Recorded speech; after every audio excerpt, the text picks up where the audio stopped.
أعوذ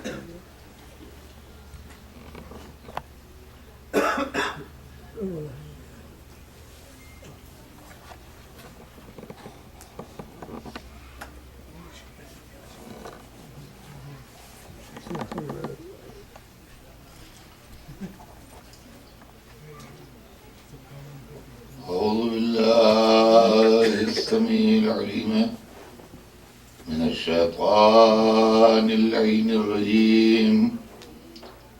بسم الله الرحمن الرحيم.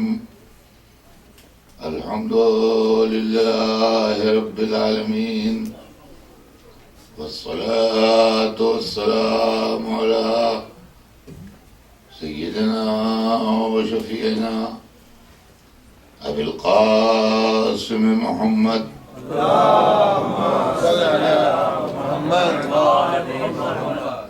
وآله الطيبين الطاهرين المعصومين،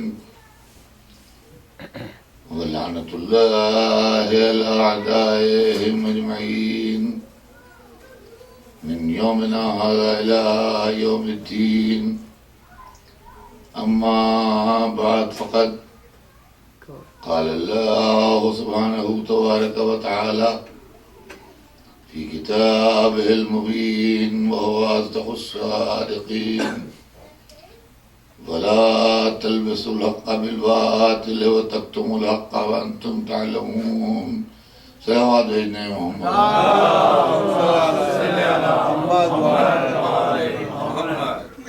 ارشاد اقدس الہی ہے کہ اور حق کو باطل میں نہ ملاؤ اور حق کو نہ چھپاؤ، جبکہ تم جانتے ہو، واقف ہوتے ہوئے اور جانتے بوجھتے ہوئے. حق کو باطل میں ملا کے لوگوں کو دھوکہ دینا، یہ حق کو چھپا کے کسی کے حق کو پھر غصب کر لینا، یہ قرآن کے مزاج کے سراسر خلاف ہے اور اللہ نے اس کو پسند نہیں کیا. بدنصیبی سے اسلام کی تاریخ نے یہی کھیل ان لوگوں کے ساتھ کھیلا جو اسلام لائے تھے اور جن پر اللہ نے قرآن نازل کیا تھا. انہی کے حق کو چھپایا گیا اور انہی کے حق میں باطل کو ملایا گیا.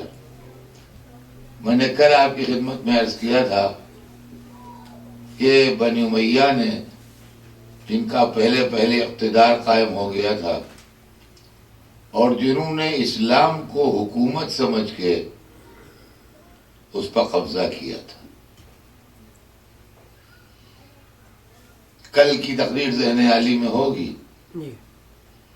اسلام ایک مذہب ہے، اسلام ایک پیغام ہے، الہی میسج ہے، اور اسلام ایک دوا ہے، بیمار انسانیت کی دوا. جس طرح جسم میں بیماریاں ہوتی ہیں،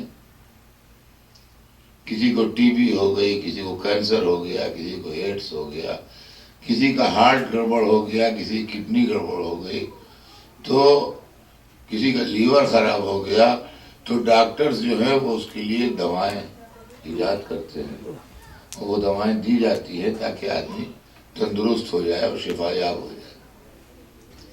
جس طرح جسم میں بیماریاں ہوتی ہیں اور جسم کی بیماریوں کا اگر علاج نہ کیا جائے تو موت واقع ہو جاتی ہے، اسی طرح روح میں بھی بیماریاں ہیں اور اگر ان کا علاج نہ کیا جائے تو آدمی کی روحانی موت واقع ہو جاتی ہے.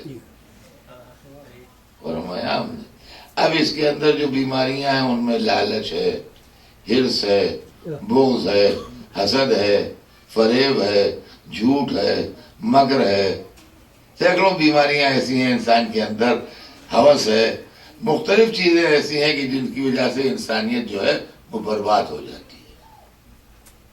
لہذا اس کے واسطے اس کی دوا بن کے مذہب آیا ہے اور اس کا ڈاکٹر بن کے رسول یا امام آیا ہے. اس کی دوا جو ہے وہ مذہب ہے اور اس کا ڈاکٹر جو ہے وہ رسول ہے یا امام ہے جو دوا دے گا، بتائے گا، اس سے انسانی بیماریاں نفس کی جو ہے وہ دور ہو. لیکن بیماری کے لیے دوا ہے، لیکن دوا کو اگر کاروبار بنا دیا جائے تو دوا کم رہ جاتی ہے، ملاوٹ بڑھ جاتی ہے۔ اور اس لیے کہ یہ شیشی بکتی ہے $10 کی، اور اس کے اندر $8 کا مال لگتا ہے، جب یہ $10 کی بیچی جاتی ہے $2 نفع کے ہوتے ہیں۔ اب جب یہ تجارت بن جائے تو اس کے اندر سے مال گھٹتا جائے گا، شیشی تو رہے گی وہ $10 کی، مگر مال اس میں $8 کا نہیں ہوگا، نے $4 کر دیا، پھر $2 کر دیا، مختصر یہ کہ بالکل ہی غائب ہو جائے گا اور نقلی دوا بن جائے گی۔ یہی اسلام کے ساتھ ہوا۔ اسلام دین تھا، جب اس کو حکومت بنا لیا گیا تو خالی دین کا نام رہ گیا، اصلیت غائب ہو گئی۔ اور یہی 1400 برس سے اسلام کی بد نصیبی کا راز۔ اور یہ اس لیے ہوا کہ مسلمانوں نے علم کے مرکز کو چھوڑ دیا، اس لیے کہ مشکلات کا حل علم ہے، پریشانیوں کا حل علم ہے، ترقی کا راز علم ہے، کامیابی کی کنجی علم ہے، حکومت کرنے کا دستور علم ہے، ہر چیز جو ہے وہ علم ہے۔ مسلمانوں نے جب علم کے مرکز کو چھوڑا اور حکومت کے مرکز کو پکڑا تو چند آدمیوں پاس دولت تو جمع ہو گئی، لیکن عوام مسلم جاہل بھی رہ گئے اور غریب بھی ہو گئے۔ نتیجہ یہ ہو گیا کہ مسلم ماسس کے اندر آج جس کے رسول نے آج سے 1400 برس پہلے کہا تھا کہ ہر مسلمان عورت و مرد کے اوپر علم حاصل کرنا فرض ہے، ڈیوٹی ہے، اس ملت میں آج تک لٹریسی 100% نہ ہو سکی، یہ کون سی بد نصیبی؟ آپ سوچیے، آپ کیا مسلمانوں میں لٹریسی 100% ہے؟ اور اگر نہیں ہے تو کیوں نہیں؟ ان کو جاہل کس نے رکھا؟ ان کی تعلیم کی طرف توجہ کس نے نہیں دی؟ شہنشاہوں نے عالیشان محل تو بنا لیے، اسکول نہیں بنائے، اسپتال نہیں بنائے، بیماروں کے علاج کے لیے کچھ نہیں کیا، اپنے علاج کے لیے ایک سے ایک حکیم رکھ لیے، اپنے بچوں کو تربیت دلا دی قاعدے کی، لیکن عوام الناس جو تھے وہ جاہل رہے، اس لیے کہ پڑھے لکھوں پر حکومت کرنا مشکل ہے، جاہلوں پر حکومت کرنا آسان ہے۔ علی کہتے رہے کہ تعلیم دو، خدا کی قسم تعلیم کے میدان میں علی کی آواز آج بھی گونج رہی ہے۔ 1400 برس پہلے جب علی نے اقتدار سنبھالا ہے تو اپنے سارے گورنروں کو ایک سرکولر بھیجا جس میں یہ تھا کہ خبردار، جتنا علاقہ تمہارے کنٹرول میں ہے اس کے اندر کوئی بچہ بغیر تعلیم کے نہ رہے، جتنا علاقہ تمہارے کنٹرول میں ہے اس کے اندر کوئی بچہ بغیر تعلیم کے نہ رہے۔ علی وہ پہلے شخص ہیں جنہوں نے آج سے 1400 برس پہلے بیسک ایجوکیشن کو کمپلسری کیا تھا، سمجھے آپ؟ لیکن لوگوں نے علی کی نہیں سنی، اس لیے کہ علی سے حکومت کا فائدہ نہیں تھا، مال نہیں مل رہا، مال برابر سے بٹ رہا تھا۔ تو عزیزان گرامی، جب مذہب حکومت بن گیا اور علم کا مرکز چھوڑ دیا گیا تو جس کی جو سمجھ میں آیا اس نے فتویٰ دیا، اور جس کی جو سمجھ میں آیا اس نے کتاب لکھی، اور جس کی جو سمجھ میں آیا اس نے تاریخ بنائی۔ اب میں آپ کو گھر کے اندر کی بات سناتا ہوں، جو مسلمانوں کی لائبریریز کے اندر مال بھرا ہوا ہے، اس کو آپ سنیے ذرا ٹھنڈے دل سے، کہ چونکہ مرکز علم کو انہوں نے چھوڑ دیا تھا، یعنی مولا علی کو، ان کے پاس اپنے پاس خود کوئی علم تھا نہیں، اپنے پاس ان کے پاس خود کوئی علم نہیں تھا، جو مرکز تھا جہاں سے علم لیا جا سکتا تھا اس کو چھوڑ دیا تھا. اب ان کے معلومات کا سورس کیا ہوا؟ مدینے میں یہودی آباد تھے اسلام آنے سے پہلے، وہ تھوڑے بہت عربوں کے مقابلے میں پڑھے لکھے زیادہ تھے. عرب بالکل جاہل تھے، وہ بالکل جاہل نہیں تھے. ان میں سے کچھ لوگ لکھنا پڑھنا جانتے تھے، کچھ کتاب آسمانی پڑھے ہوئے تھے، کچھ یہ تھا وہ تھا. تو وہ عرب لوگ جو تھے وہ اپنے معاملوں میں جھگڑا طے کرنے کے لیے، اپنے معاملات فیصل کرنے کے لیے، اپنے تعلیمی ضروریات پورے کرنے کے لیے یہودیوں سے مدد لیتے تھے. وہ یہودی اپنے حساب سے اور اپنی تحریر شدہ کتاب سے، تحریر شدہ کا مطلب وہ کتاب جس میں ایڈیشن آلٹریشن کیا گیا تھا، اور کیا ہم نے اپنی اس کتاب سے جس میں انہوں نے رد و بدل کیا تھا، ادھر کا ادھر، ادھر کا ادھر کیا تھا، اس کتاب سے، یا جو کہانیاں قصے ان کے یہاں مشہور تھے، یا جو واقعات انہوں نے اپنے بزرگوں سے سنے تھے، اس سے بحث نہیں کہ صحیح یا غلط، وہ ان کو سناتے تھے. ان کا سورس آف انفارمیشن یہی تھا. اور کیا ہم نے ان کا سورس آف انفارمیشن یہی تھا. نتیجہ یہ ہوا کہ جب اسلام کی تاریخ مرتب ہوئی تو اگر وہ باب علم سے لی جاتی تو وہ دوسری ہوتی. وہ لی گئی یہودیوں سے،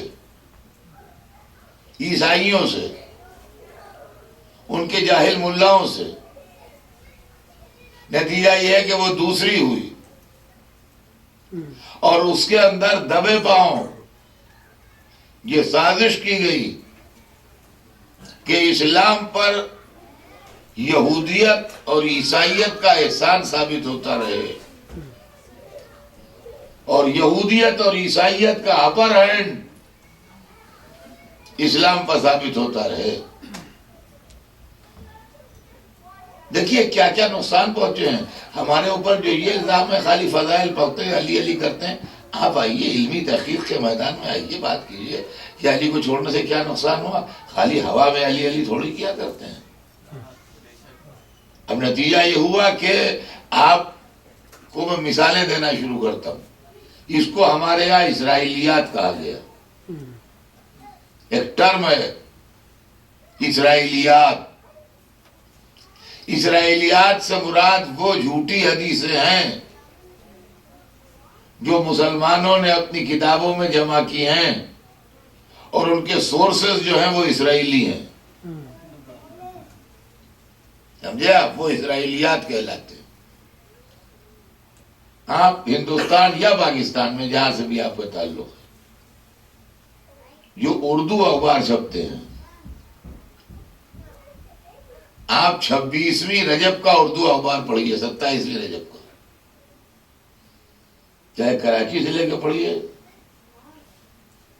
چاہے لاہور سے لے کے پڑھیے، چاہے دہلی سے لے کے پڑھیے، چاہے لکھنؤ سے لے کے پڑھیے. اردو اخبار جتنے چھپتے ہیں سب منگا لیجیے، کوئی مشکل کام نہیں ہے. اور اس کو دیکھیے، ڈیٹ یاد رکھیے 27ویں رجب. رجب کی 27ویں تاریخ ہو ہندوستانی چاند کی. اس کے اندر آپ کو معراج النبی کے لیے ایک مضمون ملے گا کسی مسلمان مولانا کے نام سے. کسی مسلمان مولانا کے نام سے اس میں معراج النبی کے لیے ایک مضمون ملے گا. اس مضمون میں ایک روایت ہوگی. روایت یہ بیان کی جاتی ہے کہ جب رسول اللہ معراج پر تشریف لے گئے تو جاتے وقت راستے میں حضرت موسیٰ سے ملاقات ہوئی. وہ بیٹھے ہوئے تھے آسمان پر کہیں، تو پیغمبروں سے بھی ملاقات ہوئی ہے معراج میں، اس میں حضرت موسیٰ سے بھی ملاقات ہوئی. ان کا کہاں جا رہے ہو؟ کہا اللہ کے پاس جا رہا ہوں. ان کا اچھا جاؤ، خدا حافظ. خیر وہ چلے گئے. جب اللہ سے مل ملا کے آئے تو موسیٰ بھی بیٹھے ہوئے تھے وہیں جہاں چھوڑ گئے تھے. تو یہ بڑے خوشی خوشی چلے آ رہے تھے. رسول اللہ جو تھے وہ جب واپس آ رہے تھے تو بڑے خوش چلے آ رہے تھے. تو موسیٰ کہنے لگے بھائی کیا لائے جو بہت خوش آ رہے ہو؟ کہنے لگے اللہ نے نماز فرض کی ہے. خوش ہو کے انہوں نے کہا کہ اللہ نے نماز فرض کی ہے. تو ان کا کتنی فرض کی ہے؟ کہا 25 وقت کی. سنیے گا ذرا، یہ آپ پڑھ لیجیے گا، میں آج آپ کو بتا رہا ہوں، رجب کو مہینہ آئے گا دیکھ لیجیے گا. کہا 25 وقت کی. ارے ان کا غضب کر دیا، تم نے ایکسپٹ کر لی، تمہاری امت نہیں پڑھوائے گی 25 وقت. ارے کہیں ایسی غلطی بھی نہ کرنا، جاؤ اللہ کے پاس واپس، اس سے کہو کم کرے، یہ بہت ہے. خیر صاحب یہ گئے اللہ کے پاس، انہوں نے کہا یا اللہ یہ 25 وقت کی بہت ہے، اس کو کم کر دے. انہوں نے کہا جاؤ 5 کم کر دیں. 5 کم کر دیں. 5 کم ہو گئے. وہاں سے پلٹے، موسیٰ نے کہا کیا ہوا؟ کہتا 5 کم ہو گئے. کہا میں یہ بھی زیادہ ہے، 20 وقت کی بھی تمہاری امت نہیں پڑھ پائے گی، اور کم کراؤ. پھر گئے 5 اس نے اور کم کر دی. اب 15 وقت کی رہ گئی. آئے موسیٰ کہہ لگے یہ بھی زیادہ ہے، پھر جاؤ. پھر گئے صاحب 5 وقت کی اس نے اور کم کر دی. اب آئے کہہ لگے اب 10 وقت کی رہ گئی. کہ یہ بھی زیادہ ہے، پھر جاؤ اور کم کرو. خیر صاحب پھر گئے، کہہ لگے معبود یہ بھی زیادہ ہے. انہیں 5 وقت کی اور کم کر دی. اب رہ گئی 5 وقت کی. اب یہ 5 وقت کی نماز جب لیے ہوئے آ رہے تھے تو موسیٰ کہنے لگے اب کیا ہوا؟ کہنے لگے 5 وقت کی رہ گئی. تو وہ کہنے لگے یہ بھی زیادہ ہے، اس کو کم کرواؤ. تو انہوں نے کہا اب مجھے شرم آتی ہے، اب نہیں جاؤں گا، پڑھے امت یا نہ پڑھے، بار بار جاتا ہوں، اب میرا منہ نہیں جانے گا اس کے پاس، اب نہیں جاؤں گا. چنانچہ یہ 5 وقت کی نماز فرض ہوئی ہے. اب سمجھے آپ نے 5 وقت کی نماز کی کہانی. اب آپ ایمانداری سے اس حدیث کو سوچئے. اس سے باعث نہیں کہ راوی کون تھا، یہ لکھی کس کتاب میں ہے. ایمانداری سے اس حدیث کو سوچئے آپ، اور یہ سوچئے کہ اس کے اندر 3 کیریکٹر سامنے آتے ہیں اس پوری حدیث میں: اللہ، رسول اللہ اور حضرت موسیٰ. اس پوری کہانی میں 3 کیریکٹر سامنے آتے ہیں: اللہ جس نے نمازیں فرض کی، رسول اللہ جن کی امت کو فرض کی گئی، اور بیچ میں حضرت موسیٰ جو معاملے کو ٹھیک کرا رہے ہیں. اس میں 2 تو بالکل بھولے والے کیریکٹر ہیں. اللہ اور رسول اللہ کا، وہ اللہ ہوگی یہ نہیں جانتا کہ اس کے بندوں میں طاقت کتنی ہے. یہ رسول ہوگی یہ نہیں جانتے کہ ان کی امت میں صلاحیت کتنی ہے. بیچ میں ایک سمجھدار کیریکٹر جو ہے وہ حضرت موسیٰ کا ہے کہ جو نبوت کیے ہوئے ہیں، ایکسپیرینسڈ آدمی ہیں، تو اس کی بھی اصلاح کر رہے ہیں، ان کی بھی اصلاح کر رہے ہیں. دیکھا آپ نے، یہ ہے اسلام،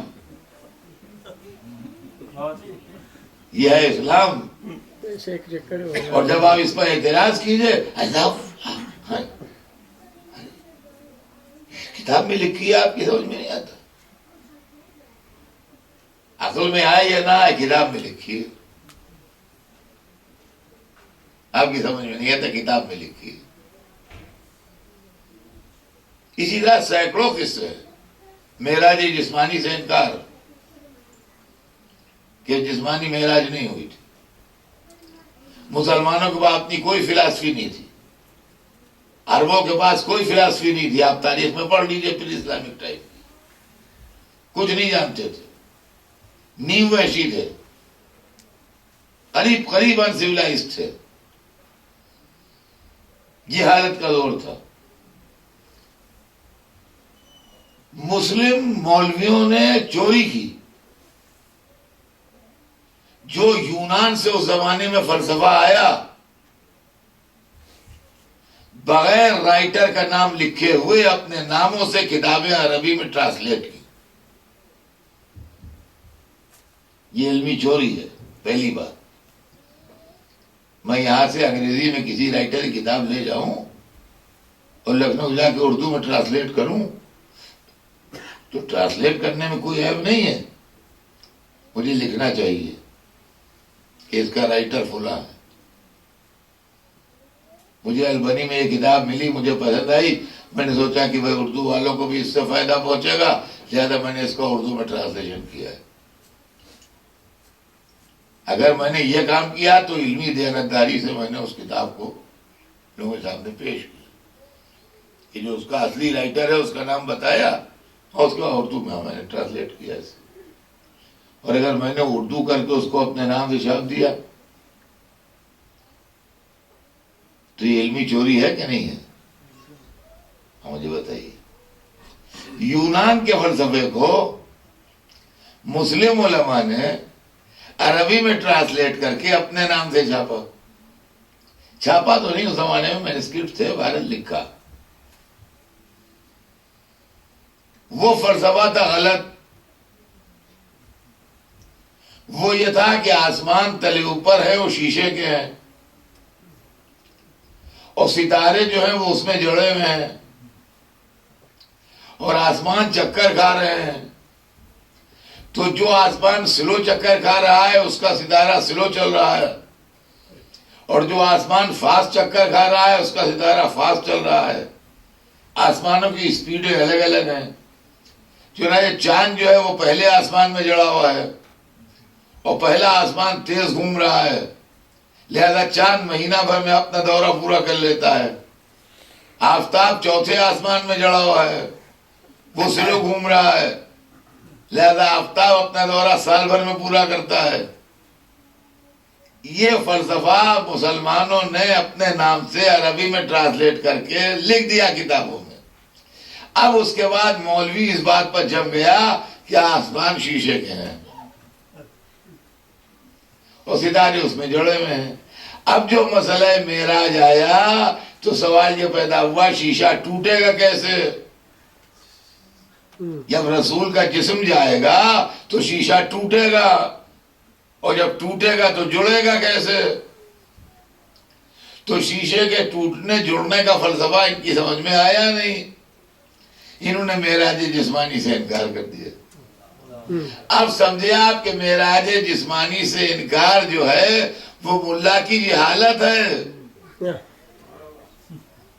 کہا معراج جسمانی نہیں ہوئی تھی، اس لیے کہ اگر معراج جسمانی ہوتی تو شیشہ ٹوٹتا اور جلتا، اور شیشے کا ٹوٹنا اور جڑنا محال ہے، لہذا معراج روحانی ہوئی تھی. اب سمجھے آپ معراج کا جھگڑا وہ کیوں ہے جسمانی اور روحانی کا؟ یہ اس لیے ہے کہ شیشے کے آسمان ان کے ٹوٹنے نہ پائیں. سمجھے آپ؟ اب اس میں سے جو حدیثیں معصوموں کے پاس آ گئیں ان کی قلعی کھل گئی. چھٹے امام کے سامنے جب یہ بات آئی تو آپ نے کہا معراج جسمانی ہوئی تھی، تو ان کا شیشے ٹوٹے اور جڑے کیسے؟ اس جاہل کو امام نے کتنی خوبصورتی سے سمجھا دیا. کہا تم دریا میں بیٹھے ہو، سفر کیا ہے؟ کہا ہاں. کہا کشتی پانی بھرا ہوتا ہے، کشتی چلتی کیسے؟ کیسے آگے آگے پھٹتا جاتا ہے، پیچھے پیچھے لوٹتا جاتا ہے. کہا بھائی یہی سمجھ لو تم. تو معاملہ یہ ہے کہ یہ چیز ہے. تو یہ مولوی کی جہالت ہے جس نے آسمانوں کو شیشے کا بنا دیا. اچھا کل کی بات تھی، غور طرف دیکھیے، بات جو ہے وہ یہ ہے کہ مجھے جو عرض کرنا ہے وہ یہ کہ کل کی بات تھی 1000 برس پہلے، 1200 برس پہلے، 1100 برس پہلے. اس وقت انسان کے علم میں اتنی روشنی نہیں تھی، وہ غلطی کر گیا. بہت سی تھیوریاں غلط ہو گئی دنیا کی، ویسے مذہب کی بھی غلط ہو گئی. مگر اب جب علم کی روشنی پھیل گئی اور جب آپ پڑھ لکھ لیے تو اب تو کہیے کہ یہ غلطی ہو گئی. بھائی اب تو کہیے کہ یہ غلطی ہو گئی، یا اب بھی اسی لکیر کے فقیر چلے جا رہے ہیں؟ رسول مرسل اعظم ہیں، 1,24,000 کے سردار ہیں، سارے پیغمبروں سے بہتر ہیں، جب کہنے پہ آئے تو یہ سب کہہ دیا، اور جب رسالت کا وقت آیا تو کہا کہ وہ دیکھ کے ڈر گئے تھے فرشتے کو. بڑا بتائیے، دیکھ کے ڈر گئے تھے فرشتے کو. اب یہیں سے معاملہ بگڑ جاتا ہے. جو مجمع اس بات کا عادی ہو کہ وہ ہر سال میلاد النبی میں یہ سنے کہ وہ فرشتے کو دیکھ کے ڈر گئے تھے، جب وہ یہ سنے گا کہ در سیدہ پر فرشتے خدمت کرنے آتے تھے تو آپ سے آپ کہے گا دیکھو رسول سے بڑھا دیا. تو اصل معاملہ جو ہے بگاڑ کا وہ یہ ہے کہ آپ جس اسٹینڈرڈ سے سنتے ہیں وہ اور ہے، ہم جس اسٹینڈرڈ سے پڑھتے ہیں وہ اور ہے. اس میں جھگڑا ہو جاتا ہے، بس اور کچھ نہیں. تو فرشتے کو دیکھ کے ڈر گئے وہ 40 برس کے سن میں، اور ڈرے ہوئے وہ گھر میں آئے کانپتے ہوئے، اور بیوی سے کہا سب ملونی، مجھے چادر اڑا دو، کمل اڑا دو، میں ڈر گیا ہوں. وہاں غار میں جاتا تھا، وہاں مجھے ایک ایسی صورت دکھائی دی ہے، اور میری طبیعت اس وقت ٹھیک نہیں ہے. خیر انہوں نے جلدی سے کمل اڑایا، پانی وانی پلایا، تسلی دی. اب ان کو کمل اڑا کے گھر میں خاندان میں جو پڑھا لکھا ہوتا ہے، سب کو پرابلم آتی ہے تو آدمی اس کے پاس جاتا ہے، جو با اثر ہوتا ہے، پڑھا لکھا ہوتا ہے، اس کے پاس آدمی جا کے اپنی پرابلم کہتا ہے. بی بی خدیجہ کے کزن تھے، ورقہ ابن نوفل ان کا نام تھا، اور تورات و انجیل پڑھے ہوئے تھے. یہ دیکھیں خاص طور سے لکھا ہوا ہے کتابوں میں کہ وہ تورات و انجیل پڑھے ہوئے تھے. یہ بیچاری گئی ان کے پاس، تو کہنے لگی بھائی میرا شوہر ڈر گیا ہے، وہ ڈرا وہ لیٹا ہے اپنے گھر میں، اس کا جسم کانپ رہا ہے، اس نے ایسا وہاں غار میں جاتا تھا وہ، وہاں اس کو کوئی دکھائی دیا ہے. انہوں نے جب پوری بات سنی کہنے لگے مبارک ہو، کہ ڈرنے کا مقام نہیں ہے، وہ فرشتہ تھا، اس کا نام ناموس اکبر ہے، وہ موسیٰ و عیسیٰ کے پاس بھی آتا تھا، تمہارے شوہر کو نبوت ملنے والی ہے. تو رسول اللہ کی نبوت کی خبر ایک ایسے نے دی جو تورات و انجیل پڑھے ہوئے تھا. سمجھے آپ؟ یہ ہیں اسرائیلیات. اب یہ وہاں سے خوشی آئی کہ کیا ڈرے لیٹے ہو، تمہیں تو لاٹری نکل آئی.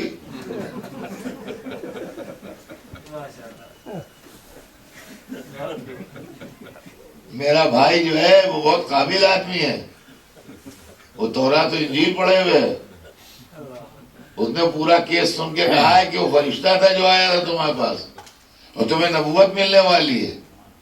تب انہوں نے کہا اچھا نبوت ملنے والی ہے؟ کہا ہاں وہاں جایا کرو، دیکھو پھر آئے گا وہ.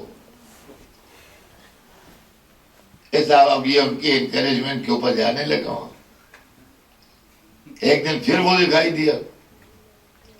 اب جو دکھائی دیا تو بہرحال اتنا تھا کہ پہلے سے تھا وہ، تو ذرا سا ڈر کے وہ بھاگے نہیں، ٹھہرے. بس ٹھہرے تو اس نے ان کو پکڑا، انہوں نے کہا پڑھو یہ پہلی وحی جو قرآن میں اقرا باسم ربک الذی خلق. تماشا بنا دیا قرآن و حدیث سب کا. فرشتے نے پکڑا گردن کا پڑھو. ان کا میں کیا پڑھوں، مجھے تو پڑھنا لکھنا آتا ہی نہیں. ہائے غضب، جو قرآن تعلیم دینے کے لیے آیا ہو اس کو پڑھنا لکھنا آتا ہی نہیں. کہ میں کیا کروں، مجھے پڑھنا لکھنا آتا ہی نہیں. اچھا آپ انصاف سے بتائیے، کوئی پڑھا لکھا آدمی کسی جاہل آدمی سے کہے گا کہ پڑھو؟ یہ بھی غور طلب بات ہے کہ جبرائیل نے کہا ہی کیوں کہ پڑھو. تو انہوں نے گرایا اور گرا کے سینہ چیرا، اور سینہ چیرنے کے بعد دل نکالا. اب دل کو 2 ٹکڑے کیا اور اس میں سے کوئی کالی سی شے نکال کے پھینکی اور کوئی چمکتی ہوئی شے رکھی، اور اس کے بعد دل کو سیٹ کیا، اور اس دل کو لایا تھا اپنے ساتھ پانی اور تشت لایا تھا، اس کے اندر پانی بھر کے اس نے دل کو دھویا، پانی وانی سب اپنے ساتھ لایا تھا وہ، اور دھلا کے انہوں نے پھر معلوم ہوا کہ ہارٹ سرجری کوئی نئی چیز نہیں ہے، اسلام میں 1400 برس پہلے ہو چکی ہے، سمجھے آپ؟ تو رسول اللہ کے دل سے جو چیز کالی نکالی گئی وہ کیا تھی؟ کہا وہ نقطۂ کفر تھا جو نکالا گیا، اور جو چیز چمکتی ہوئی رکھی گئی کیا تھا؟ کہا وہ نور ایمان تھا جو رکھا گیا۔ چلو ٹھیک ہے، رسول کے دل میں بھی نقطۂ کفر تھا، خیر الحمدللہ نکل گیا، لیکن امت کے دل سے تو نکلا نہیں، تو یہ حدیثیں اسی نقطۂ کفر کی دین تو نہیں ہے؟ سوچنے کے قابل بات ہے۔ کیا یہ ہے معاملہ؟ آئیے اب وہ جناب دل دھلوا دیا انہوں نے، مولویوں نے، خیر دل دھلوایا 1400 برس پہلے، دل دھلوایا 1400 برس پہلے، آج سے لگ بھگ 1200 برس پہلے ایک کتاب کمپائل ہوئی حدیث کی، جس کے لیے مشہور ہے قرآن کے بعد سب سے معتبر یہی ہے، اس کے اندر اس حدیث کو جگہ مل گئی، اس کے اندر اس حدیث کو جگہ مل گئی، جس کا چاہے اٹھا کے دیکھ لیں، آج بھی لکھی ہوئی ہے۔ ہماری سمجھ میں یہ بات آتی ہے کہ اس وقت جو ہوا وہ ہوا، میں مولوی کی بات نہیں کرتا، دیکھیے مولوی تو ہوتا ہے ضدی، وہ اپنے آگے کسی کی نہیں سنے گا، لیکن دوسرے مسلم انٹلیکچوئلز جو ہیں ان کو کیا ہو گیا ہے؟ واللہ میری سمجھ میں آج تک یہ نہ آیا کہ یہ اہل بیت کی دشمنی میں کون سی ایسی گڑبڑ پیدا ہو جاتی ہے کہ جو آدمی کا دماغ سن ہو جاتا ہے۔ یہ مولوی کو چھوڑ دیجیے آپ، جو مسلم ڈاکٹرز ہیں، میڈیکل سائنس سے جو واقف ہیں، اس وقت دنیا میں لاکھوں کی تعداد میں ہوں گے مسلم ڈاکٹرز، سارے گلوب کے اوپر کئی لاکھ مسلم ڈاکٹرز ہوں گے۔ ہم لوگ جو میڈیکل سائنس کے لوگ نہیں ہیں، ہمیں بھی یہ آج کی دنیا میں معلوم ہے کہ جو کچھ بھی خیالات ہیں، محبت ہے، نفرت ہے، عداوت ہے، پیار ہے، عقائد ہیں، نظریات ہیں، فکر ہے، یادداشت ہے، میموری ہے، ہر چیز کا تعلق آدمی کے دماغ سے ہے۔ دل میں نہ آپ کے میموری ہے، نہ دل میں محبت رہتی ہے، وہ محاورتاً کہتے ہیں، نہ دل میں نفرت رہتی ہے، نہ دل میں پیار ہے، نہ دل میں عداوت ہے، نہ دل میں آپ کی تصویر ہے جو دیکھ کے آپ کو دوبارہ پہچان لیتے ہیں کہ یہ فلاں صاحب ہے، نہ دل کے اندر آپ کا ریکارڈ ہے کوئی ہمارے پاس، سب دماغ میں ہے۔ ایمان بھی دماغ میں ہے، کفر بھی دماغ میں ہے، عقیدہ توحید بھی دماغ میں ہے، عقیدہ تثلیث بھی دماغ میں ہے، خدا سے محبت بھی دماغ میں ہے، بتوں سے الفت بھی دماغ میں ہے۔ دل کا رول جو ہے وہ یہ ہے کہ دل پمپنگ مشین ہے، امپارٹنٹ اعلیٰ میں سے ایک ہے بے شک، لیکن اس سے ان معاملات کا تعلق نہیں ہے۔ اس سے جو تعلق ہے وہ یہ ہے کہ وہ باڈی سے خون لیتا ہے، وہ باڈی کو خون دیتا ہے، یہ ہے، یہ کام ہے۔ دل کا اتنا رول ہے کہ وہ باڈی کا خون جو ہے وہ لیتا ہے، گھسیٹتا ہے باڈی سے، اور پھر باڈی کو واپس دیتا ہے۔ اسی لیے جب بلڈ پریشر چیک کیا جاتا ہے تو وہ دو ہوتے ہیں اس میں، ان کا اوپر کا اتنے کا ہے، نیچے کا اتنا ہے، تو وہ اسی لیے ہوتا ہے کہ وہ خون گھسیٹنے والی صلاحیت اور خون پھینکنے والی صلاحیت۔ اگر ملا پڑھا لکھا ہوتا تو دماغ نہ دل نہ دھلواتا، دماغ دھلواتا. دل دھلوا دینا اس بات کی دلیل ہے کہ وہ سمجھے ہی نہیں کہ دل کیا چیز ہے. اچھا خیر، کل کے مولوی نے دل دھلوا دیا تو دھلوا دیا، آج کا ڈاکٹر تو کہے کہ یہ گڑبڑ ہے حدیث. لیکن مسلم ڈاکٹرز کو بھی اتنا ہوش نہیں ہے کہ وہ کہے کہ صاحب یہ گڑبڑ ہے حدیث، یہ صحیح نہیں ہے، اس کو ہم نہیں مانتے. تو عزیزان گرامی، عالم اسلام میں اس طریقے کے ہنگامے ہیں اور اس طریقے کا مال سب بھرا ہوا ہے اسلام کے اندر، جو رسول کے کردار کو بگاڑ کے پیش کرتا ہے. دوسرا سانحہ اور دوسرا ظلم جو کیا ہے بنی امیہ نے، وہ یہ کیا کہ رسول کے خاندان کو کافر بتایا، کہ رسول کے خاندان والے جو تھے وہ کافر تھے. اور رسول خود کس ماحول کے تھے؟ اب سوال یہ پیدا ہوتا ہے کہ 40 برس کے سن میں اعلان رسالت کیا. 40 برس تک یہ کیا تھے؟ اگر 40 برس کے سن میں رسالت ملی ہے تو 40 برس تک کی ان کی پوزیشن بتائیے کیا تھی؟ مسلمان تھے کہ کافر تھے؟ امتی تھے کہ نبی تھے؟ نبی تو 40 برس کے بعد ہوئے ہیں. اگر امتی تھے تو کس کے امتی تھے؟ موسیٰ کے امتی تھے کہ عیسیٰ کے امتی تھے کہ ابراہیم کے امتی تھے؟ اور جب تک امتی تھے، جب تک نبی ان سے افضل رہا ہوگا، اور جب یہ نبی ہو گئے ہوں گے تو یہ اس سے افضل ہو گئے. یہ کیا چکر چلا؟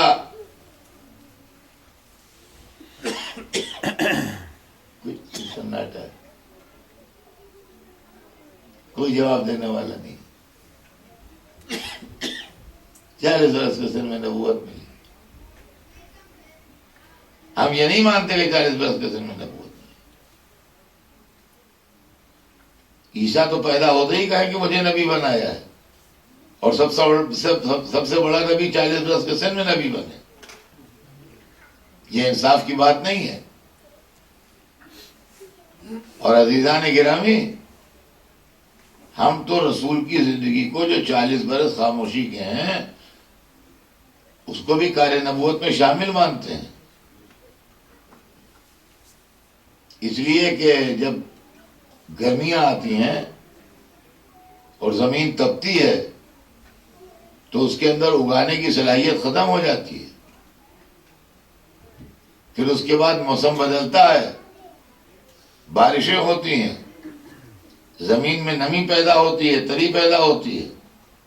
پھر کسان نکلتا ہے، ہل چلاتا ہے، فرٹیلائزر ملاتا ہے، کھیتوں کو درست کرتا ہے، اس کے بعد اس میں بیج ڈالتا ہے تو دانہ اگتا ہے. ایسے ہی جہالت کی آگ میں اور جہالت کی دھوپ میں ذہنوں کی زمینیں تپ رہی تھیں. اللہ نے اپنے رسول کو بھیجا جو 40 سال تک اپنے اخلاق کے پانی سے ان کو سینچتے رہے، ان کے اندر کردار کی جوہر ملاتے رہے، ان کے اندر سیرت کے اعلیٰ معیار پیش کرتے رہے. جب ان کے اندر اچھائی و برائی، نیکی و بدی، خیر و شر کا فرق پیدا ہو گیا، جب کہا قولوا لا الہ الا اللہ، تو کار رسالت سے الگ کی بات نہیں تھی جو رسول اللہ 40 سال تک رہے، بلکہ 40 سال میں انہوں نے اس معاشرے کو اس کا احساس دلا دیا کہ سچائی کیا ہے، امانت کیا ہے، نیکی کیا ہے، کیریکٹر کیا ہے. اور اس کے بعد کہا قولوا لا الہ الا اللہ تفلحوا، کہو اللہ ایک ہے فلاح پا جاؤ. تو یہاں یہ کہ 40 سال تک کچھ جانتے ہی نہیں تھے. 40 سال میں نبوت ملی، اور آخر تک اس کا تو انکار ہے کہ پڑھے لکھے تو صحیح ہی نہیں، وہ تو بالکل. اور خاندان پورا کافر تھا. وہ زور ہے ابو طالب کے کفر ثابت کرنے پر کہ وہ تو کافر تھے، وہ تو کافر تھے. زندگی میں رسول اللہ کو پالا مگر کافر تھے، اسلام کی حفاظت کی مگر کافر تھے. ابو سفیان مسلمان ہو گئے تھے، ابو طالب کافر رہے. تو عزیزان گرامی، اب سمجھ میں آیا اسلام و کفر کا معیار دوسرا ہے. یہاں وہ نہیں ہے. یہاں یہ ہے کہ جو نانا کو پالے وہ کافر، جو نواسے کو روئے وہ کافر. کافر دو ہی ہیں، یا ہم کافر ہیں اس لیے کہ حسین پر روتے ہیں، یا ابو طالب کافر تھے اس لیے کہ رسول کو پالا تھا.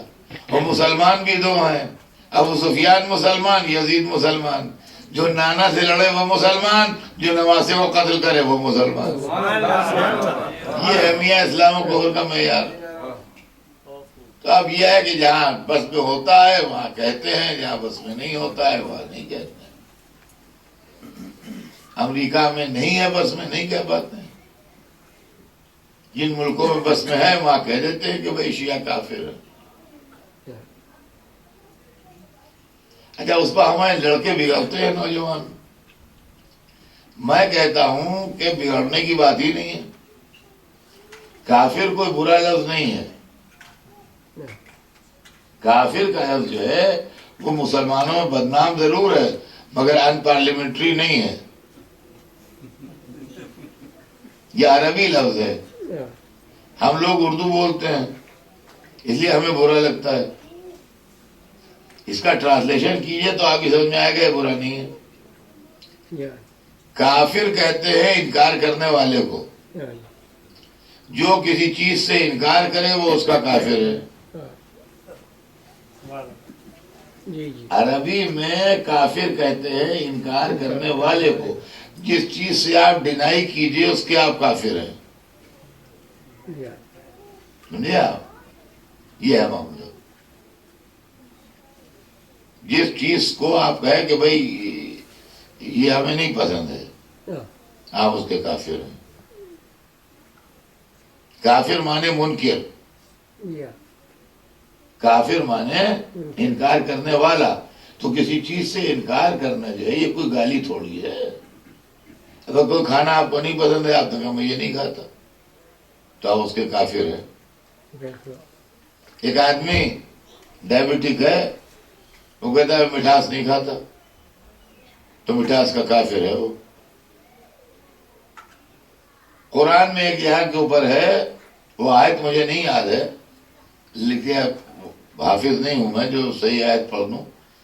بہرحال ہے قرآن میں آیت کہ فرعون حضرت موسیٰ سے کہہ رہا ہے کہ تم تو کافر ہو.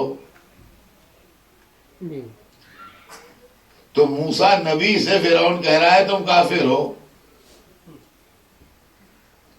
تو عربی زبان کے حساب سے ٹھیک کہہ رہا ہے. قرآن عربی میں ہے وہ ٹھیک کہہ رہا ہے، غلط نہیں کہہ رہا ہے. یعنی اس لیے کافر کہہ رہا ہے کہ میں خدا ہوں تم مجھے خدا نہیں مانتے انکار کرتے ہو لہذا تم کافر ہو. تو جو جس شے کا انکار کرے وہ کافر ہے. اب میں آپ کو ایسی بات سناؤں پھر اس کے بعد میں آپ سے پوچھوں گا بتائیے آپ کافر ہیں کہ نہیں. رسول کے بعد جو نظام دنیا نے قائم کیا تھا ہم چونکہ اس کو نہیں مانتے لہذا ہم کافر کہے جاتے ہیں. اور اگر آج اس کو ایکسپٹ کر لے تو مومن ہو جائیں گے. اب بتائیے کافر ہونا آپ کو گوارا ہے کہ نہیں گوارا ہے؟ صلوات بھیجتے ہیں.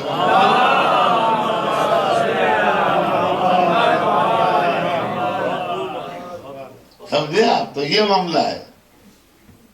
تو رسول اللہ کے لیے کہ ان کے آبا و اجداد جو تھے وہ کافر تھے اور یہ تھے وہ تھے. حالانکہ قرآن مجید میں دو آیتیں تھے جو رسول اللہ کے خاندان کے مومن ہونے کے اوپر دلیل ہے. ایک آیت یہ ہے کہ ارشاد ہوا کہ وَتَقَلُّبَكَ فِي السَّاجِدِينَ، یہ ہمارے حبیب ہم نے آپ کے نسل کے الٹنے پلٹنے کو سجدہ کرنے والوں میں رکھا. یہ قرآن کی آیت ہے. نسل کا الٹنا پلٹنا کیا چیز ہے؟ یعنی صلب آبا باپ سے یہ سے پھر ادھر آئے ماں کے شکم میں آئے پھر باپ کے صلب میں آئے پھر ماں کے شکم میں آئے. یہ اپ اینڈ ڈاؤن جو ہو رہا ہے سلسلہ چل رہا ہے. ہر آدمی آدم سے لے کے آپ تک ایک لائن بن جاتی ہے. جتنے انڈیویجول ہیں ہر ایک کی ایک ایک لائن بنی ہوئی ہے. اب ہمیں نالج میں ہو یا نہ ہو وہ بات الگ ہے. لیکن ہر ایک کی ایک لائن ہے. ماں باپ ماں، دادا دادی، پردادا پردادی، اسے اپنے چلے جائیے. یہ سلسلہ چلتا جائے گا. اس کو کہتے ہیں تقلب عربی میں. تو اللہ نے فرمایا وَتَقَلُّبَكَ فِي السَّاجِدِينَ، ہم نے آپ کی نسل کے الٹنے پلٹنے کو سجدہ کرنے والوں میں رکھا. اس کا مطلب آدم سے لے کے جناب عبداللہ اور جناب ابو طالب تک جو لائن بنی ہے وہ سب سجدہ کرنے والے تھے. سمجھے؟ نمبر 1. نمبر 2 یہ کہ یہی چیز آپ پڑھتے ہیں برابر، اسی آیت کی تفسیر پڑھتے ہیں آپ، لیکن تفسیر سمجھ کے نہیں پڑھتے. یعنی وہ تفسیر کہی نہیں جاتی، وہ لفظ اس کے لیے نہیں استعمال ہوتا، مگر ہے اس کی وضاحت. اور وہ ہے کہ زیارت وارثہ میں جو آپ پڑھتے ہیں ہر شب جمعہ وغیرہ، اشہد انک کنت نورا فی الاصلاب الشامخہ والارحام المطہرہ ولم تنجسک الجاہلیۃ بانجازہا، میں گواہی دیتا ہوں کہ آپ پاک و پاکیزہ اسلام اور پاک و پاکیزہ ارحام میں نور رہے ہیں، اور جاہلیت کی نجاستیں آپ کو مس نہیں کر سکی ہیں.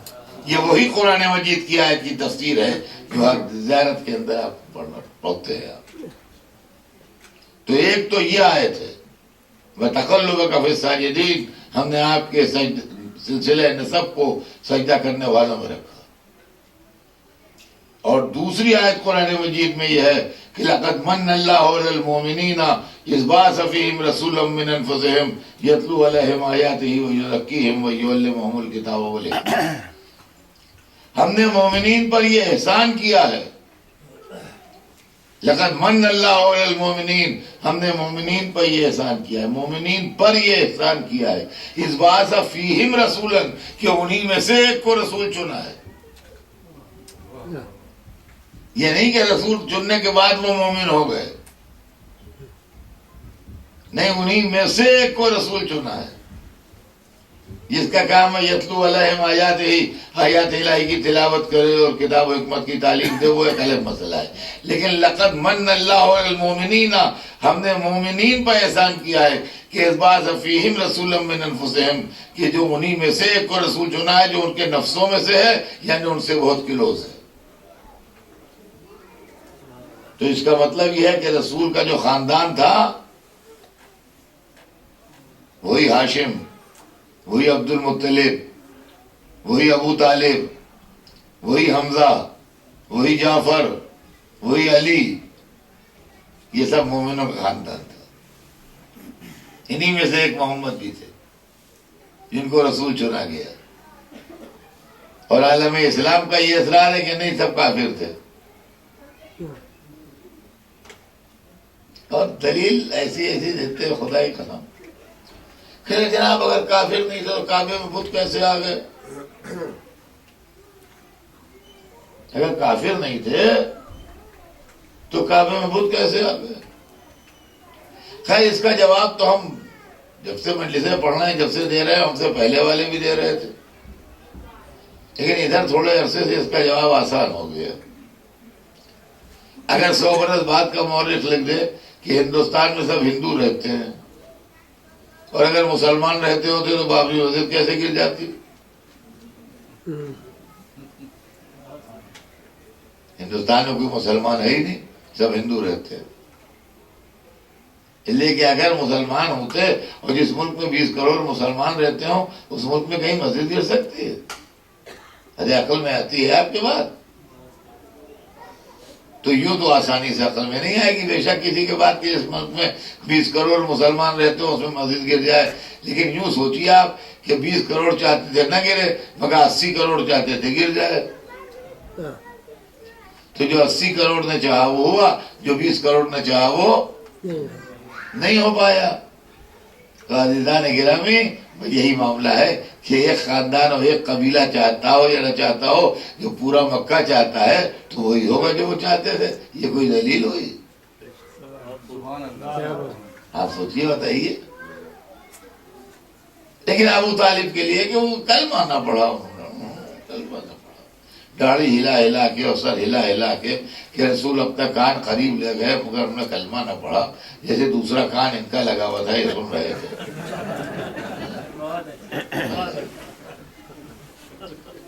کان نہ پڑھا تو کافر ہی ہے، کافر ہی رہے۔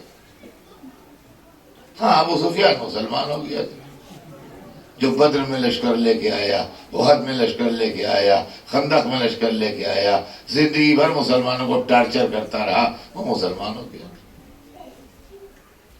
ابو طالب جنہوں نے رسول کی جان بچائی، اپنے بچوں کی جان پیش کر دی، ان کے بدلے میں تکلیفیں اٹھائیں، پریشانیاں جھیلیں، وہ کافر ہی رہے۔ تو بھیا پہ اگر یہی معاملہ ہے تو اسی کی دعا کر لو کہ اللہ کافروں کو الگ رکھے، مسلمانوں کو الگ رکھے، تم کو وہاں رکھے جہاں ابو سفیان رہتا ہے، ہم کو وہاں رکھے جہاں ابو طالب رہتے ہیں۔ کیا بات ہے؟ تو عزیزان گرامی، رسول اللہ کے خاندان، رسول اللہ کے رشتہ داروں، رسول اللہ کے گھر والوں کا کیریکٹر اسٹیمیشن کیا۔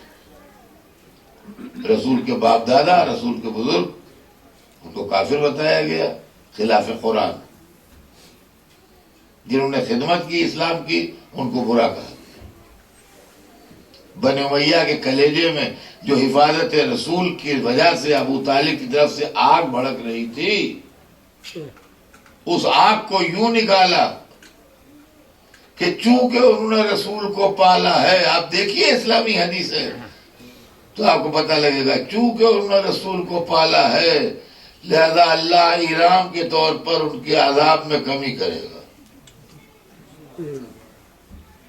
اب سنیے اللہ کا انعام بھی سن لیجیے۔ انعام کیا دے گا؟ انعام یہ دے گا کہ ان کو جہنم میں گٹو اتار کے کھڑا کر دے گا۔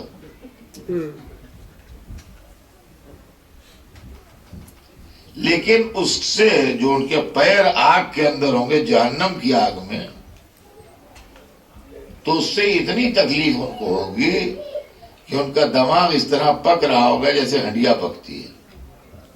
یہ اللہ کا انعام مل رہا ہے تربیت رسول، یہ اللہ کا انعام ہے۔ اور دوسری طرف سارا عالم اسلام مانتا ہے رسول کی اس حدیث کو کہ 2 آدمی کافر ہوں گے مگر رہیں گے جہنم میں، مگر جہنم کی آگ انہیں تکلیف نہیں پہنچائے گی، وہ آرام سے رہیں گے۔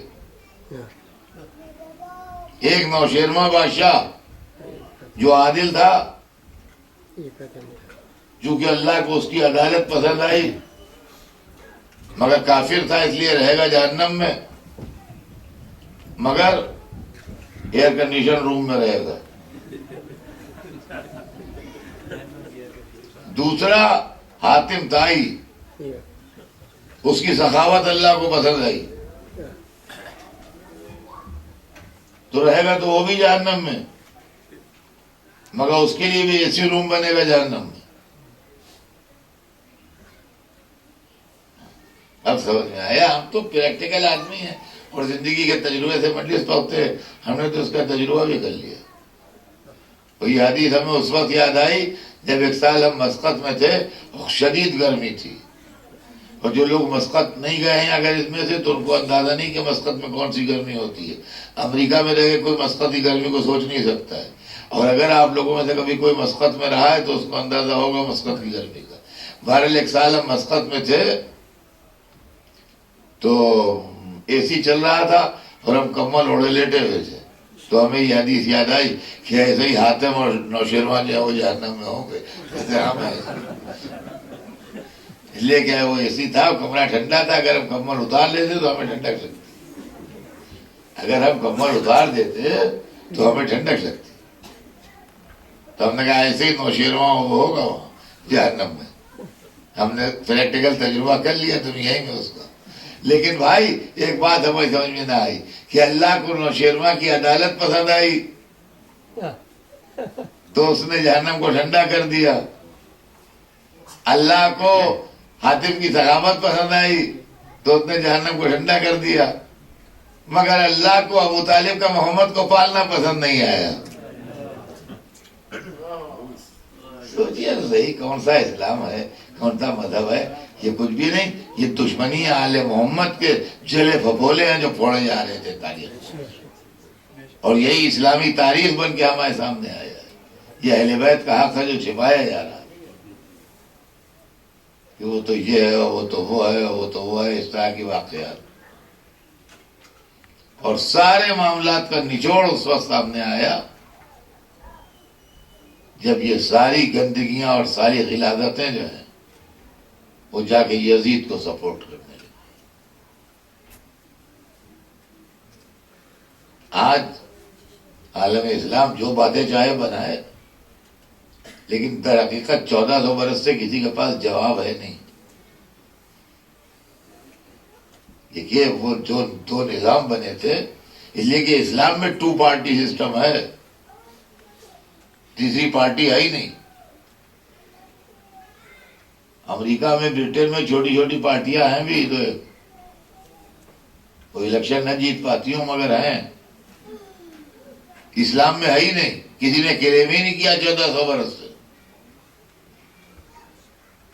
وہاں بالکل 2 پارٹی سسٹم ہے، یا اہل بیت کی پارٹی ہے یا اصحاب کی پارٹی ہے، ادھر یا ادھر جائیے یا ادھر جائیے، اس کے علاوہ تیسرا راستہ ہی نہیں۔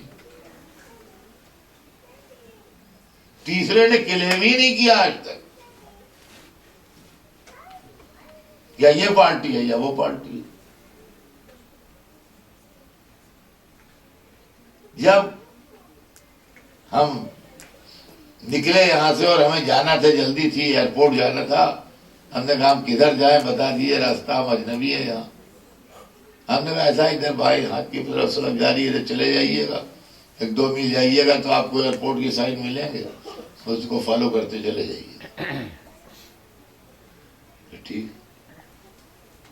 چل دیے ہم 2-4 میل آگے گئے، ایئرپورٹ کے سائن نہ ملے، اور آگے بڑھے تو سمندر آ گیا۔ یہ کیا آفت آ گئی، ہم تو ایئرپورٹ جا رہے تھے، سمندر کا نعرہ۔ اب وہاں جو لوگ کھڑے تھے انہوں نے کہا بھیا ایئرپورٹ کہاں ہے؟ ان کا یہاں کا ہے، سمندر میں آ گیا، ایئرپورٹ دوسری طرف ہے، بالکل جسٹ اپوزٹ ادھر ہے۔ ارے فلائٹ بھی مس ہوئی، نقصان بھی ہوا، سب کچھ ہوا، وہاں سے پلٹے، ہاں سے کہا جی آپ نے ہمیں بہکا دیا۔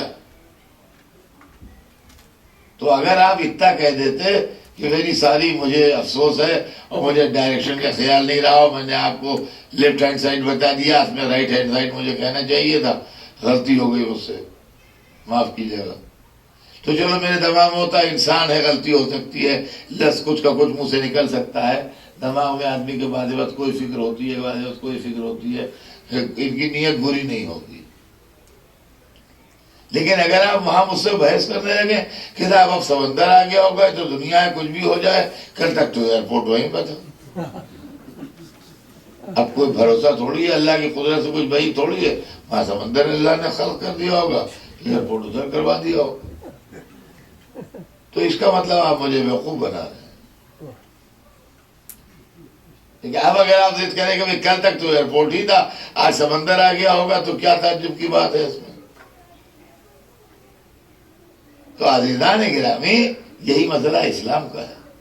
مجھے شکوہ اس بات کا نہیں، اس زمانے میں پیسے مل رہے تھے، ایمان بک رہے تھے، لوگوں نے بیچ ڈالے، لیکن جب ہم خلافت کے راستے پر چلے اور امامت کو ہم نے چھوڑا اور 4 قدم چلنے کے بعد ہمارے یزید سے ملاقات ہو گئی، اب تو کہیں یہ غلطی ہو گئی، ارے اب تو کہیں یہ غلطی ہو گئی، اور اب بھی آپ ضد کر رہے ہیں، تو اس کا مطلب جان بوجھ کے بہکا رہے ہیں۔ ہم تو اس مسئلے کو جانتے ہیں کہ اگر حسین کی قربانی نہ ہوتی اور واقعہ کربلا نہ ہوتا تو اسلام منہ دکھانے کے قابل نہ تھا۔ جو مسلمان رسول کے نواسے کو مار ڈالیں اور جو مسلمان رسول کی نواسیوں کو بے چادر پھرائے، وہ مسلمان کہے جانے کے لائق۔ یہ کام تو کافروں نے بھی نہیں کیا، یہ کام تو مشرکوں نے بھی نہیں کیا، یہ کام تو بہت ذلیل لوگوں نے بھی نہیں کیا جو مسلمانوں نے کیا۔ اور اس کے بعد سے لے کے آج تک، اس کے بعد سے لے کے آج تک یہ مزاج ہے کہ ذکر حسین کھلتا ہے، ماتم حسین کھلتا ہے، مجلس حسین کھلتی ہے۔ اگر کوئی روتا ہے تو خود روتا ہے، آپ سے تو نہیں کہتے کہ روئیے۔ ماتم کرتے ہیں تو اپنے سینے پہ کرتے ہیں، آپ کے سینے پہ تو نہیں کرتے جو آپ کو مجھے تکلیف ہوتی ہے۔ عزیزان گرامی، آج 70ویں سفر ہے اور آج بروائے تھے امام رضا علیہ السلام کی شہادت تعجب بھی ہے، اور ایام عزا اور عزاداری جو ہے اس کے قائم کرنے میں امام رضا کا ایک بہت بڑا ہاتھ ہے۔ سب اماموں کا ہاتھ ہے، ہر امام نے زحمت کی۔ امام رضا کے تعلق سے مشہور ہے کہ تشریف فرما تھے اور محرم کی پہلی تاریخ تھی تو دیبل آ گئے، جو زمانے کے مشہور شاعر تھے، دیبل خدائی۔ تو دیکھ کے امام نے کہا مرحبا یا دیبل انت ناصرنا و مادحنا، دیبل مرحبا تو ہمارے ناصر ہو، تم ہمیں مداح ہو۔ دیبل آج محرم کی پہلی ہے، ہمارے جد کا مرثیہ کہا۔ تو دیبل نے کہا یا ابن رسول اللہ، مرثیہ ہی کہہ کے حاضر ہوا ہوں سنانے کے لیے، میں نے مرثیہ کہا ہے اور مرثیہ کہہ کے لایا ہوں سنانے آپ۔ تو امام نے فرمایا اچھا دیبل ٹھہر جاؤ، ابھی نہ سنانا۔ اس کے بعد اٹھے، اپنے دست مبارک سے پردہ آویزہ فرمایا اور سیدانیوں کو بلایا، کہا بیویوں آؤ، تمہارے جد کا مرثیہ ہونے والا ہے۔ چنانچہ بیویاں پس پردہ تشریف لائیں، اور جب شہزادیاں پس پردہ تشریف لے آئیں تو امام نے دیبل کو اجازت دی، کہا دیبل اب مرثیہ پڑھو۔ اور دیبل نے مرثیہ شروع کیا کہ فاطمہ قومی یبنت الخیر فندبی نجوم سماوات بالارض فلاتی، اے فاطمہ، یہ خیر خلق کی بیٹی، اٹھ کے دیکھیے آسمانی عزت کے ستارے زمین پر بکھرے پڑے۔ دیبل مرثیہ پڑھتے جاتے تھے، امام گریہ فرماتے جاتے تھے، جو مومنین حاضر تھے وہ گریہ کر رہے تھے، پس پردہ سیدانیاں گریہ کر رہی تھی، مرثیہ ہوتا رہا، یہاں تک کہ یہ واضح رہے کہ 7ویں امام شہید ہوئے تو اس وقت، اور یہ مرثیہ 8ویں امام کی زندگی میں ہو رہا تھا۔ تو آپ نے دیبل نے یہاں پر آن کے مرثیہ تمام کر دیا کہ کوئی کربلا میں سو رہا ہے، کوئی نجف میں سو رہا ہے، کوئی زمین بغداد پر آرام کر رہا ہے۔ یہاں پر آ کے مرثیہ ختم کر دیا، اور جب مرثیہ تمام ہوا تو امام نے ایک شعر کا اضافہ کیا کہ قبر بطوس یا لہا من مصیبت، یہ دیبل ایک شعر بڑھا دو کہ کوئی توس میں ہے جو سب سے الگ آرام کر رہا ہے۔ دیبل نے شعر پڑھ دیا، لیکن اس کے بعد کہا یہ اپنا رسول اللہ، میں آپ کے گھر کا پرانا خادم ہوں، مجھے آج تک نہ معلوم ہوا کہ زمین توس پر کون آرام کر رہا ہے، آج تک میں نے نہیں سنا، اتنی عمر آ گئی۔